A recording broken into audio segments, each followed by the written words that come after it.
Amém. Estava com saudades dos irmãos. Deixa eu me policiar também para não sair muito do quadro da transmissão. A gente estava olhando ali atrás, testando a transmissão. Semana passada a gente já testou. Hoje tem umas 20 pessoas assistindo pelo YouTube. Eu fiquei feliz, mas mais feliz ainda porque você está aqui, né? Semana passada a gente gravou, tinha só a equipe de louvor, quem estava transmitindo. É uma sensação meio triste até. Não pelos irmãos que estavam aqui, mas pela falta de vocês. Então hoje a gente está muito feliz mesmo, né? Como a Melina falou, poder voltar para os cultos, estar juntos, né? Isso é precioso para nós. Nós vivemos o dia inteiro em conexão com os irmãos, estando junto, então o culto é um momento especial para nós. E eu estou muito feliz de estar com vocês aqui, amém? Creio que o Senhor tem algo específico para você, né? Eu estava meditando um pouco na palavra, ouvindo algumas coisas, e o Senhor me chamou a atenção para uma ministração. Eu quero compartilhar com você nessa noite, mas primeiro eu quero que você diga para a pessoa do seu lado, de longe, né? Só para a gente não perder o costume, diga assim: você é um filho amado de Deus, o Senhor te ama, diga para Ele, e tem algo específico para você nessa noite, amém? E aí, né, eu queria que você abrisse comigo em Zacarias 9,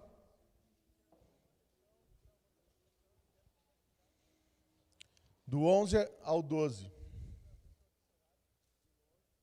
É interessante que, né, talvez você nem saiba direito onde na sua Bíblia está Zacarias. Não é um livro muito fácil de nós lermos, não é hábito, né, a não ser que você tenha lido a Bíblia inteira, mas dificilmente você vai parar, não, acho que hoje eu decidi ler Zacarias. Mas é interessante que, né, Zacarias, ele fala a respeito de umas pessoas que são prisioneiras da esperança. E nesse tempo em que nós temos vivido, né, de ter que adaptar o culto dessa forma, usarmos máscaras, né, de nós termos que sentar distantes uns dos outros, né, no mercado, onde você vai, você está com máscara, cuidando, álcool em gel toda hora, né, às vezes isso preocupa as pessoas. Mas eu quero falar para você sobre nós sermos prisioneiros dessa esperança, ser prisioneiros da esperança que nós temos no Senhor, né, entender que mesmo que talvez muitas pessoas estão preocupadas, né? Até esses dias atrás, né, uns vídeos falando que dia 8 escureceu e ia acabar o mundo. E aí algumas pessoas ficam preocupadas e espalham essa notícia. Mas tudo isso, né, foge daquilo que nós, quando experimentamos em Cristo, podemos viver. E fala justamente de nós termos esperança. Então, quando nós falamos de esperança, né, nós precisamos entender o significado de esperança. Se você for no original da Bíblia, né, olhar no grego ou no hebraico, você vai ver que o significado de esperança, né, fala de esperar coisas boas. E no hebraico, né, a palavra, ela significa corda. Então, esperança, ela significa uma firme convicção, mas também tem o significado de corda. Por que eu estou dizendo isso? Né? Nós vamos ver alguns contextos bíblicos que você vai entender que a esperança nada mais é do que você ter uma convicção no Senhor, estar como uma corda amarrado em algo que você espera, como se aquilo ali fosse algo que você está preso àquilo e aquela é a tua última esperança. E justamente por isso que nós falamos de ser prisioneiros da esperança. Esperança em quê? Em Cristo, amém? Diga assim: esperança em Cristo, amém? E aí, em Zacarias, quando nós vamos ler Zacarias, né, do 9 ao 11 e o 12, Zacarias capítulo 9, 11 ao 12, diz assim: quanto a ti, Sião, por causa do sangue da tua aliança, tirei os teus cativos da cova em que não havia água. Voltai à fortaleza, ó presos da esperança. Também hoje vos anuncio que tudo vos restituir em dobro.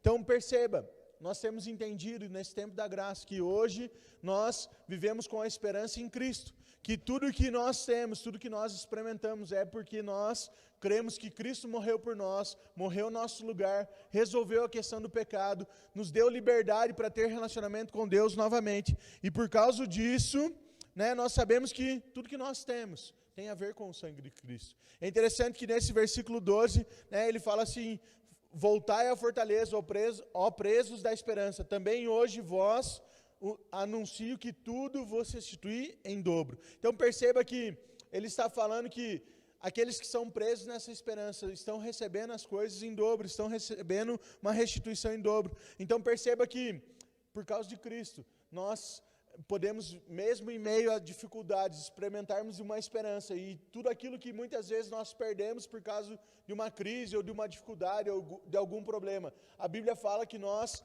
que somos presos dessa esperança, nós recebemos isso em dobro. Amém? Perceba que quando nós voltamos a experimentar o Senhor, entender quem é o Senhor, né? Quando você começa a ter esperança no Senhor, crer nele, a sua vida é transformada. E muitas coisas que você havia perdido antes de ter a convicção em Cristo, elas são restauradas na sua vida. Amém? Por isso que a Bíblia fala que nós teríamos essa restituição em dobro. Amém? Então perceba que nós somos esse prisioneiro da esperança. Por quê? Porque nós cremos e vivemos amarrados, né, enlaçados, enrolados, crendo no sentido de que Cristo resolveu o problema para nós. A esperança é de que o Senhor vai voltar.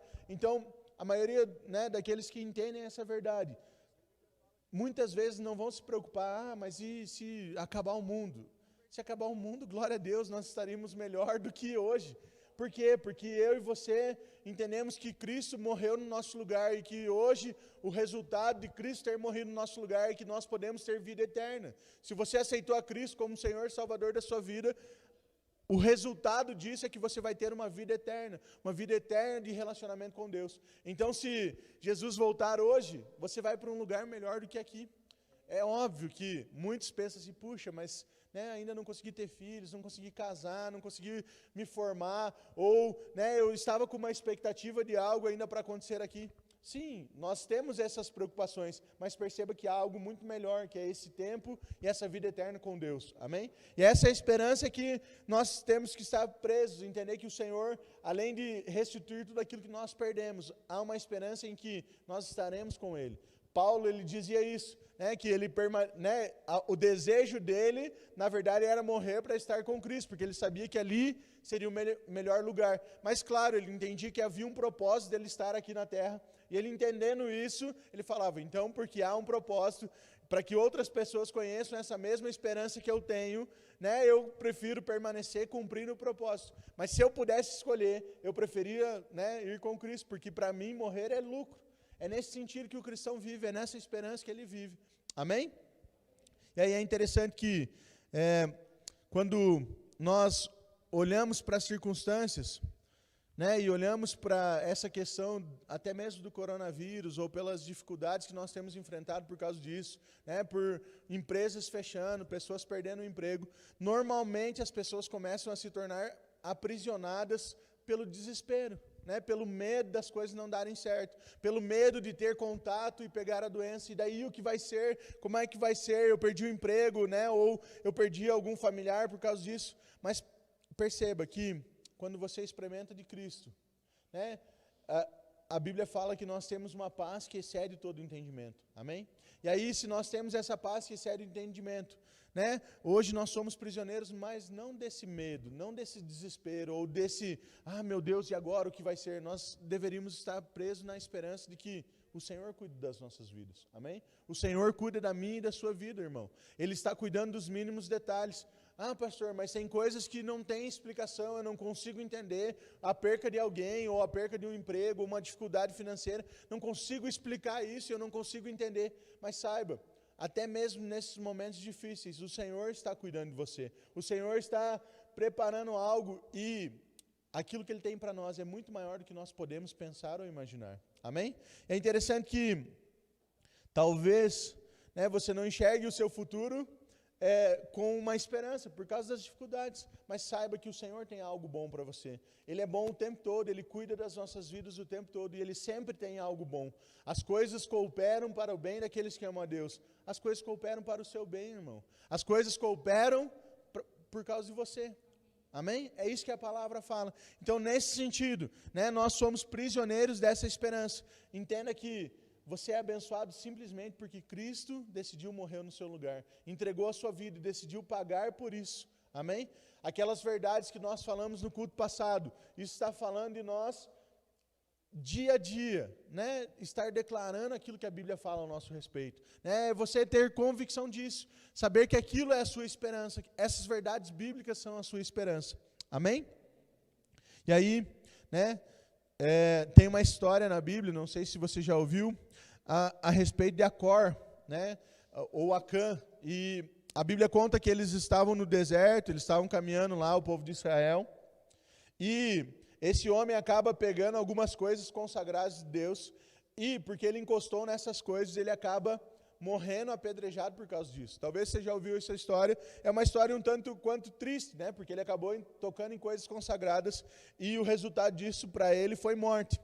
É interessante que aonde ele morreu, né, se tornou um vale, e eles chamam aquele vale de Acor, ou de Acã, e o significado de Acã, ou de Acor, significa problema ou perturbação. Então aquele é o vale do problema, ou da perturbação. Então é um vale ruim, e é interessante que a Bíblia fala, né, se você abrir comigo em Oséias 2,15, que nesse vale, que seria o vale do problema, o Senhor, Ele promete que vai abrir uma porta de esperança. Então, se você abrir comigo em Oséias 2,15, a Bíblia diz assim: e lhe darei dali as suas vinhas e o vale de Acor por porta de esperança. Será ela obsequiosa como nos dias da sua mocidade, e como no dia em que subiu da terra do Egito. Então, ele está falando ali que o vale de Acor vai ter uma porta de esperança. Não sei se você já assistiu SBT, Silvio Santos. Lembra que tinha a Porta da Esperança? Sim ou não? Quantos já assistiram? Levanta a mão. Vocês são um pouco mais de idade como eu, porque vocês assistiram Porta da Esperança, isso faz algum tempinho. Mas por que a Porta da Esperança, como que funcionava? Né? Tinha lá, chegavam os participantes do programa do Silvio Santos, e aí ele abria uma porta e eles ganhavam um prêmio que estava naquela porta. Lembram disso? Sim? Já viram esse... Se parar para pensar, e até isso é uma curiosidade, o Silvio Santos é judeu. Provavelmente a ideia de porta de esperança pode ter surgido da Bíblia, porque a porta de esperança é esperar algo bom que vai surgir. E é justamente isso que a Bíblia está falando aqui. A Bíblia está falando que nesse vale de Acor, onde era um vale em que havia morrido alguém porque tocou nas coisas do Senhor, apedrejado, aonde é o vale do problema ou da perturbação, que é o significado da palavra Acor, a Bíblia está dizendo que o Senhor promete que ali haveria uma porta de esperança, uma porta de transformação. Então perceba, né, a Bíblia fala em Salmos 23 que mesmo que eu ande pelo vale da sombra da morte, abra para mim Salmos 23, 4, se eu não me engano. Vamos ver. Abriu? Diz assim: ainda que eu ande pelo vale da sombra da morte, não temerei mal algum, porque tu estás comigo, e o teu bordão e o teu cajado me consolam. A Bíblia está dizendo que mesmo que eu ande por esses caminhos, mesmo que eu esteja nesses vales da perturbação, da preocupação, a Bíblia está falando que o Senhor é conosco. E a Bíblia está dizendo em Oséias que o Senhor abre uma porta nesses momentos. Né, que o Senhor abre uma porta de esperança. Esperança em quê?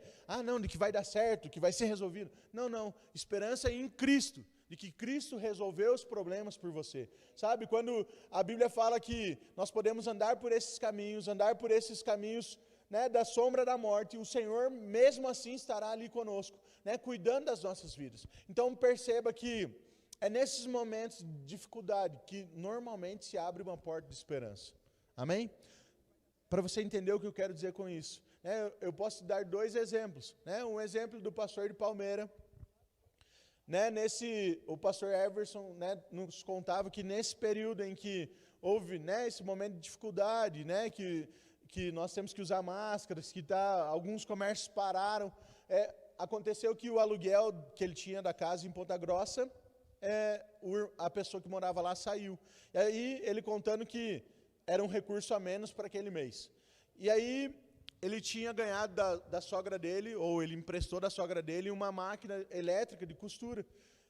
E ele decidiu começar a fazer máscara. E ele falou, né, contando para nós ali na reunião de pastores, olha, nesse período em que eu decidi começar a fazer máscaras, eu consegui arrecadar mais dinheiro do que o aluguel que eu não havia perdido, e eu consegui ter mais recurso ainda, que eu consegui pagar algumas coisas adiantadas, algumas coisas que estavam atrasadas, porque o recurso que o Senhor me deu foi tão grande que tem suprido muitas coisas. Né? Um outro exemplo que eu ouvi numa das ministrações que eu ouvi sobre isso, o pastor Luiz contava de uma irmã lá na Europa, e ela perdeu, acho que o emprego lá, e ela não sabia o que fazer, e também surgiu uma oportunidade dela começar a fazer máscaras. Mas ela, né, não tinha nenhum contato, e não tinha muita gente para fazer, mas ela começou a produzir as máscaras e ela fechou. Eu não lembro o número exato, mas ele falou que foi mais de 1.000, mais de 2.000 máscaras que surgiu de uma empresa e aí de uma outra empresa, e ela foi surgindo oportunidades. E ela falou: pastor, o que eu ganhei nesse período e nesse negócio, fechando esse trabalho, era o que eu ganhava em um ano inteiro. E eu ganhei nesse negócio que eu fechei. Sabe? Isso são exemplos de coisas que acontecem, por quê? Porque mesmo no momento que você está nesse vale da preocupação, nesse vale do problema ali, da perturbação, mesmo em meio à crise, o Senhor tem uma porta de esperança para nós. Amém? Diga assim: o Senhor tem para mim uma porta de esperança, mesmo que eu esteja em meio à crise. Amém? É isso que você precisa perceber, irmão, que sempre há uma esperança, sempre há algo específico para você, sempre Deus tem uma solução exatamente para aquilo que você precisa. Né? Você precisa olhar para as coisas, e, né, como eu sempre ouço o pastor Aloysio falando, e eu tomei isso como algo para mim, é não olhar para o problema, mas sim como olhar para o problema e falar assim: Senhor, eu só quero ver como o Senhor vai dar um jeito de resolver isso na minha vida. Eu não sei como o Senhor vai resolver essa questão na minha vida, mas eu sei que o Senhor tem uma solução para isso, e eu quero ver como o Senhor vai demonstrar o amor de Deus sobre a minha vida através disso. Sabe por quê? Porque quando você fica olhando para o problema, se você passa o dia inteiro talvez assistindo a respeito do coronavírus, aquilo só vai piorando na sua vida.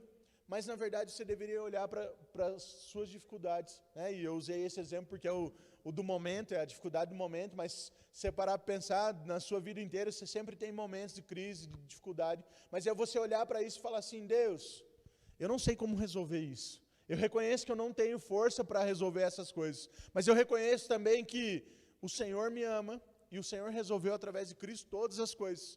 Eu não sei como essas circunstâncias que eu estou vivendo no natural vão ser transformadas, mas eu sei que todas as coisas cooperam para o bem daqueles que amam a Deus. Então, alguma coisa o Senhor vai transformar aqui, e eu vou conseguir enxergar o amor de Deus sobre a minha vida nessas circunstâncias. Amém? Isso é nós entendermos que mesmo nesse vale de dificuldade, mesmo nesse vale de perturbação, há uma porta de esperança vinda do Senhor. Por quê? Porque Ele já entregou Cristo por você. Amém?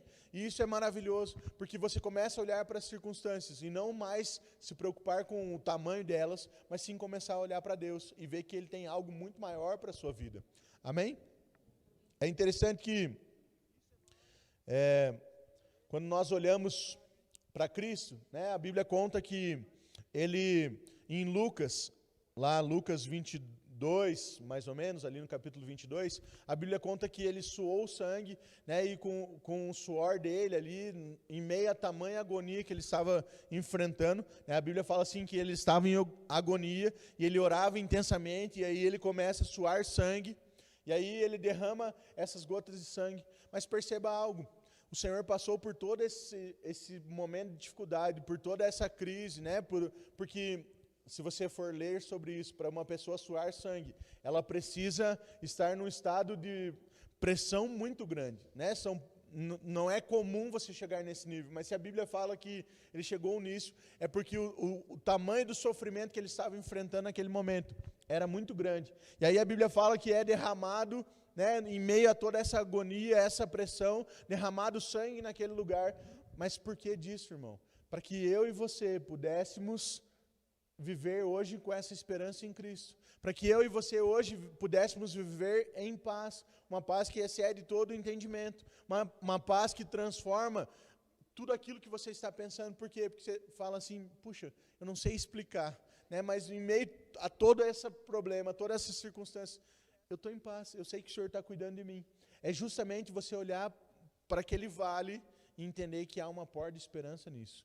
E o Senhor, nesse período de dificuldade, de agonia, Ele passou por isso justamente para que eu e você não precisássemos passar. Sabe? Depressão, angústia, andar ansioso, né? Preocupado com as coisas, não é algo que o Senhor tem para você. Não estou falando que agora você está em pecado porque você está passando por isso. Não, não, não é isso. Mas eu estou falando para você que há uma porta de esperança e que você não precisa estar passando por isso na sua vida se você começar a olhar para o Senhor e não para os seus problemas. Para de olhar para as circunstâncias e começa a olhar para Cristo. Olhar para aquilo que Ele tem para fazer na sua vida. E você vai ver que tudo isso vai ser transformado. Essa questão de ansiedade, de estar preocupado, às vezes depressivo, não é o que o Senhor tem para você. O Senhor tem algo muito melhor para a sua vida. Amém? E Ele quer que você olhe para essa porta, não para o vale que você está passando. Muitas pessoas pensam, não, para receber coisas boas eu preciso estar no monte, eu tenho que estar bem, estar no momento auge da minha vida. Claro, é muito mais fácil de você usufruir disso. Mas perceba que a Bíblia está falando em Oséias, que é no momento que você está lá embaixo, lá no vale, no meio da dificuldade, é que o Senhor vai abrir uma porta de esperança para você e transformar as coisas. Amém? E é interessante, né? Eu queria ainda contar mais uma história para você que está lá em Josué. Hoje nós não podemos nos delongar muito, também é uma recomendação das autoridades que nosso culto não dure muito mais que uma hora e pouco. Então eu vou tentar me policiar. Eu estava com saudades de falar com os irmãos, pessoalmente, mais ainda. Então, às vezes, a gente acaba se empolgando. Mas eu queria contar mais uma história, né, falando ainda sobre nós termos esperança. A Bíblia conta a respeito de uma prostituta chamada Raabe. Em Josué, se você abrir comigo, 3:16.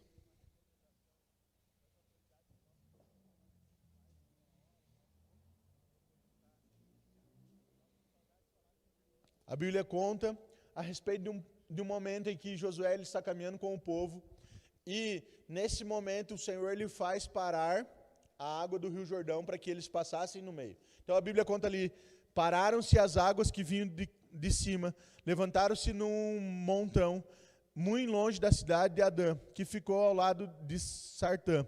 E aos que desciam ao mar de Arabã, que é o mar salgado, foram de todo cortadas. Então passou o povo de fronte do Jordão. Então a Bíblia está contando que o povo, né, ele estava saindo daquele período do deserto e ele vai atravessar o Jordão. E a primeira cidade que eles vão para dominar é Jericó.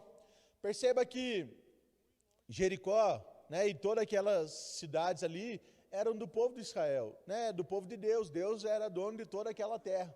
E ele decide que o povo ia voltar a ser dono daquilo ali. O povo dele ia voltar a ser dono daquilo ali. E aí eles estão caminhando, eles precisam passar pelo Jordão, eles já tinham passado uma primeira vez, né, pelo Mar Vermelho, quando eles fogem, né, do Egito. E agora eles estão retornando para conquistar a terra. E aí novamente eles cruzam, né, o Rio Jordão com as águas parando. E a Bíblia conta esse momento.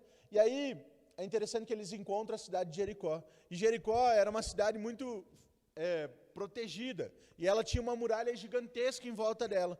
E a primeira cidade que eles precisam vencer, os inimigos, porque havia um povo que tinha invadido a cidade e tomado conta dela, né? Esse povo, ele tinha essa muralha em volta e as pessoas decidiam morar dentro da muralha de tão grande que ela era. Então, eram feitas pequenas casas dentro da muralha pelo tamanho que ela tinha. E a Bíblia conta a respeito disso. E que havia uma mulher chamada Raabe, que era uma prostituta, e ela morava numa dessas casas dentro da muralha.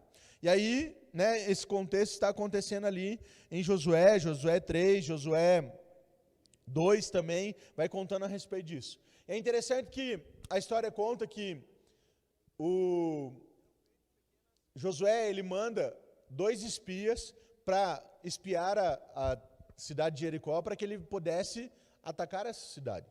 Então, se você parar para pensar, ele muda todo o contexto, porque no primeiro momento, né, eles tinham mandado 12 espias para ver a terra prometida, os 12 espias voltam, 10 reclamam, só 2 contam, né, a boa notícia, e aí dessa vez eles começam a fazer diferente, eles falam, não, vamos mandar só 2, porque voltou 2 que falaram boa notícia, então vamos mandar de novo 2 para receber a boa notícia. Mas, olhando todo esse contexto, a história é essa, né?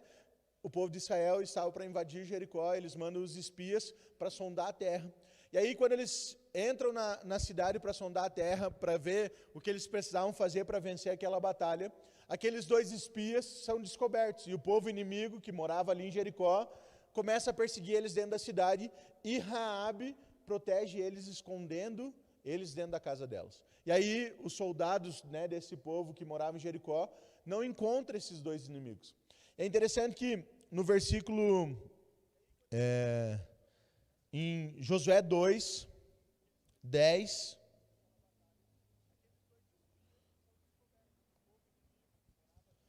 a Bíblia diz assim, em Josué 2:10, porque temos ouvido que o Senhor secou as águas do Mar Vermelho diante de vós, quando saísse do Egito, e também o que fizesse a 2 reis dos amorreus, Seom e Og, que estavam além do Jordão, os quais destruístes. Então, quando ela encontra esses dois espias, ela fala assim, eu sei quem é o Deus do seu povo, eu sei o Deus que você serve, e eu ouvi histórias de que o seu Deus fez com que, né, as águas parassem no Mar Vermelho, que o povo pudesse passar, e eu sei que vocês venceram vários reis, eu conheço a grandeza do Deus que você serve.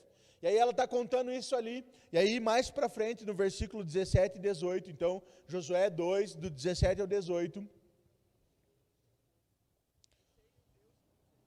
a Bíblia diz assim, disseram-lhe os homens, desobrigados seremos desse teu juramento que nos fizeste jurar. Pode continuar. Se vindo nós a terra, não atares esse cordão de fio de escarlate à janela por onde nós fizeste descer. E se não recolhesse em casa contigo teu pai, tua mãe e teus irmãos e toda a família do teu pai. Então, eu quis ler esses dois versículos para você entender o que estava acontecendo ali. Eu te contei que esses espias foram para Jericó. E aí eles são perseguidos pelos soldados daquela cidade, Raabe protege eles, e aí nesse momento, nesse contexto que nós estamos vendo, Raabe fala para eles, olha, eu sei quem é o Deus que vocês servem, e eu gostaria que vocês, quando viessem invadir a minha cidade, não me matassem, porque eu ajudei vocês. Eu entendo que o Deus de vocês é poderoso e eu estou do lado de vocês e por isso eu estou protegendo vocês. E a Bíblia conta que ela fala isso. Eu sei o que Deus fez, eu queria que você me protegesse e protegesse toda a minha família. E aí, né, os soldados respondem a esses dois versículos que nós lemos. Eles disseram o seguinte, olha, se esse cordão que você está nos... Esse cordão seria uma corda que você está nos fazendo descer da muralha, permanecer na sua casa... Quando nós viermos atacar essa cidade, você e todos aqueles da sua família que estiverem com você serão preservados. E vão ser beneficiados, por quê? Porque todo mundo vai morrer da cidade, mas vocês, porque têm nos ajudado, não. Então, você começa a perceber que havia um contexto em que essa mulher estava olhando um momento de dificuldade. Ela encontrava e olhava para aquele contexto falando assim, há um povo que está vindo em direção da minha cidade contra o meu povo, esse povo é todo poderoso, né? Já destruiu muita gente, o Deus deles fez o mar parar para que eles passassem, o Rio Jordão parar para que eles passassem, né? Todo esse contexto, e o resultado para a minha vida vai ser ruim. É um momento de crise para mim, porque provavelmente eu vou morrer junto. E aí ela ajuda esses homens ali, pede ajuda desses homens, e eles soltam uma corda vermelha pela muralha para que eles descessem. Lembra que eu te falei que esperança também tem um significado no original como corda? E você lembra que Jesus entregou o seu sangue por nós na cruz? E o sangue, ele é representado pela cor vermelha? Então perceba que quando ela solta a corda da cor vermelha, há um fio de esperança ali, que está falando justamente de algo que transformaria a vida dela. Se você olhar o contexto para ela, era que ela ia enfrentar e receber inimigos na sua cidade e ela morreria. E agora, começa a imaginar a história toda. Se você continuar lendo a história das muralhas de Jericó, a Bíblia conta que o povo de Deus vem, e o Senhor dá uma orientação que eles andem em círculos em volta da cidade, e no 7º dia eles fizeram um grande barulho, e aquela muralha desabou. Eles não precisaram atacar e fazer nada para que a muralha caísse, simplesmente porque eles deram as voltas em silêncio por um período, e depois gritaram, aquela muralha veio abaixo. Mas você lembra que eu te contei que essa mulher morava dentro de uma casa que era na muralha, porque a muralha era muito grande? Então para e olha o contexto que ela está vivendo. Primeiro, ela sabe que um povo todo poderoso vai enfrentar o povo dela, ela está vendo que vai morrer. Aí ela ajuda alguém desse povo e há uma esperança nisso. Mas aí, ela começa a ver o povo dar volta, em volta da sua cidade, esse povo que era todo poderoso, e ela começa a ficar preocupada de novo, provavelmente. Mas ela falou, não, Eles me falaram e me prometeram, há uma esperança que se eu deixar essa corda que eu ajudei eles, essa corda que é vermelha, né, eu vou ser salva, eu e toda a minha família. E ela deixa a corda ali. E aí, de repente, eles começam a gritar lá no 7º dia, e as muralhas começam a cair. Imagina a situação que ela está enfrentando. Ela já estava preocupada que ela ia morrer. Vai que eles esquecem de mim, mas eu vou deixar a corda aqui. E agora ela começa a olhar e a muralha em volta, em direção à casa dela, está tudo derrubando e caindo.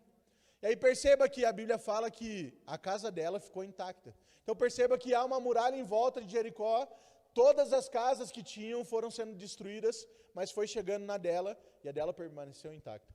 E a Bíblia conta ainda que ela e a sua família são salvas. Por quê? Porque havia um fio de esperança, havia uma corda ali, simbolizando que aquela pessoa não seria tocada, porque Deus cuidaria dela, porque ela tinha ajudado o povo de Deus. E aí, eu posso ir além disso. Imagina que um anjo chegasse a conversar com ela, mais ou menos como fez com Maria, né, e contou que ela, né, conta para Maria que Maria teria daria luz ao Salvador. Um anjo poderia ter chegado, não é isso que conta na história, agora eu estou imaginando com você, tá? Mas um anjo chegasse e começasse a falar com Raabe, falasse: Raabe, fica tranquila, né? Você está vendo o povo vir atacar a sua cidade, mas fica tranquilo. Deus está cuidando de você, Ele vai te proteger. E aí ela começa a ver as muralhas caindo e ele fala: não, fica tranquilo, eu tenho uma notícia melhor ainda. A esperança que tem para você é que daqui para frente a sua geração vai ser transformada. De repente vai surgir um príncipe, você vai casar com esse príncipe da tribo de Judá, e aí esse príncipe, você e ele vão ter um filho, e o filho dos seus filhos, a descendência sua vai ser a geração de Davi. E digo mais ainda, a geração de Davi, além de ser a geração de Davi, o Salvador de toda a terra vem da sua geração. E aí, imagina, você concorda comigo que essa mulher estaria muito mais tranquila se um anjo aparecesse e falasse com ela? Muitas vezes os irmãos, os cristãos esperam isso, um anjo aparecendo e contando todo o futuro. Mas a Bíblia já conta esse futuro. A Bíblia diz que Cristo venceu no final, e que eu e você, como cristãos, vencedores, vamos vencer com Ele no final. Sabe? Nós não precisamos andar preocupados porque há uma esperança na nossa vida. Essa mulher, Raabe, uma prostituta, que a vida, teoricamente, não daria certo, porque a profissão dela não era boa, e ainda o povo de Deus, de um Deus todo-poderoso, estava indo contra ela.